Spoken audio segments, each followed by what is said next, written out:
All right, we're going to be diving into one of the most difficult and hardest tasks to maneuver and master in your virtual event checklist. And that, ladies and gentlemen, is confirming your audio settings.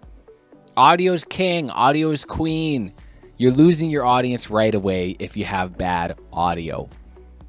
I've been in many cases where they've had the best microphone. They've had great microphones, but they didn't confirm their microphone settings. So they ended up using the microphone on their laptop.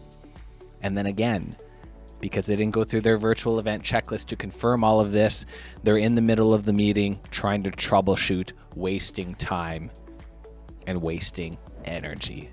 So let's get into it. Of course, you already know, confirming your audio settings. This is the most important thing, is understanding which microphone that you're going to be using.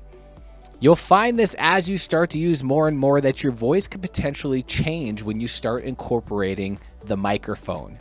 And the reasoning for that is because when you start talking, you have S's and T's and things that really stick out. So you either want to have the microphone further away from you, depending on how strong you talk, or have the microphone closer to you if you do have a slight talk. But we can talk about all these different things and having different gains and audio settings when we're going into Restream, when we're going into Zoom and Google Hangouts.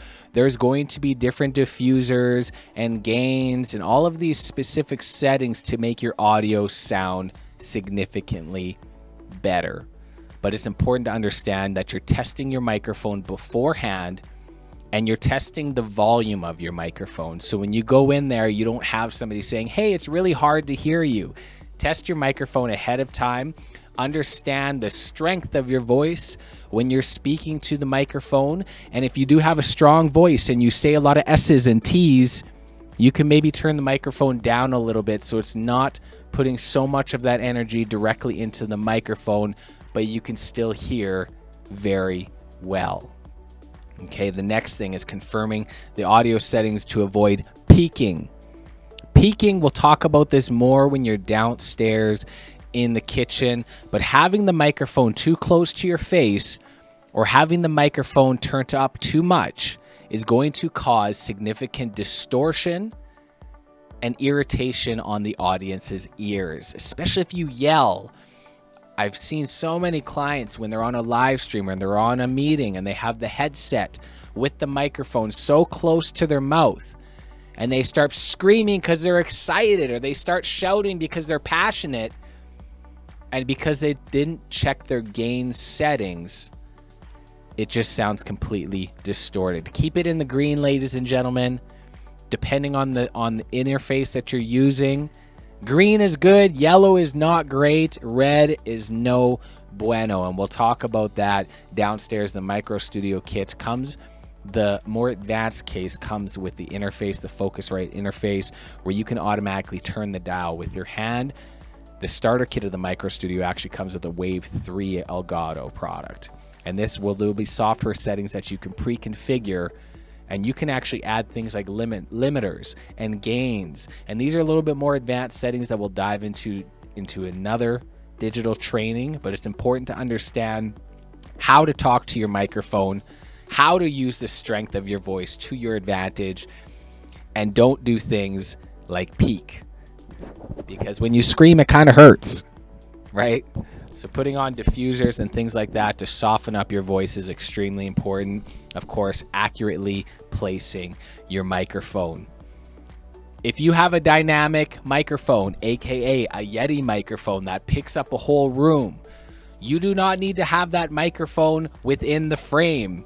You could have, I see this so much, we'll be in a position where their microphone will be right in the frame, but all you have to do is just lower it a half an inch to get it out of the frame, and I can still hear you good and clear. Some microphones, such as you're listening to right now, requires it to be more close because it's not designed to pick up a whole room. Entry-level microphones are designed to pick up a whole room, so there's absolutely zero reason to even have the microphone in the frame. It takes up it's very distracting, and it's not necessary. If you're in a position where it needs to be necessary, don't feel bad. But if you have an opportunity, if you're using these baseline microphones like I know so many of you are, There is no reason to have the microphone in the actual shot of the camera. Move it away half an inch, get it out of the actual frame, and we'll still be able to hear you. And again, listen, when you invest in the Starter Kit Micro Studio, you can actually turn up the gain on that microphone. So you're able to move the microphone out of the frame without actually having to sacrifice the sound. This microphone requires it to be a little bit closer, but I could also add, I could do some settings to take it so it doesn't have to be so close to my face. So understand that with the frame, and we'll talk more about that when we go downstairs. So let's do this thing. Let's go over the quick reminders when we're talking and we're confirming the audio settings. Careful now, we got things falling in GB3 Studios. What's going on? Might need a hard hat, but not today. So you can see here, we talked about lighting. Look how much of a different picture this creates when you don't have proper lighting. Okay, this is a really good opportunity because we talked about this earlier in the seminar, keeping your batteries charged. So in between, I had to charge the batteries again, and I forgot to put it on the actual camera. So let's make this as an educational factor to take a note of how the picture looks right now without having the light.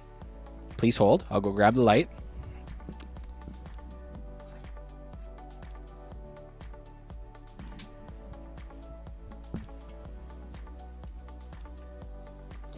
And then now we actually have the light on. So significantly better picture. And this will get into the lighting and how important it is with the 3-point lighting system.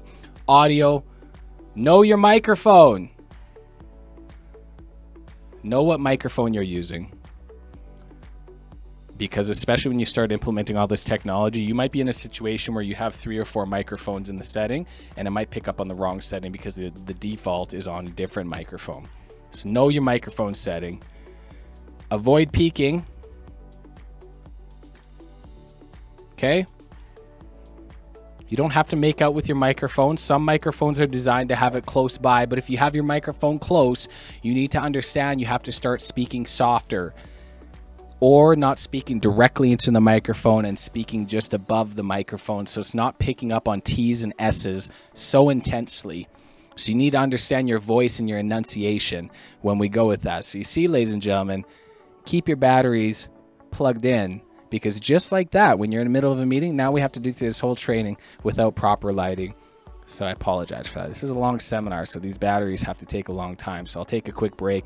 I'll make sure that's charged up for the next segment there. Avoid peaking, know your microphone, and of course, proper placement.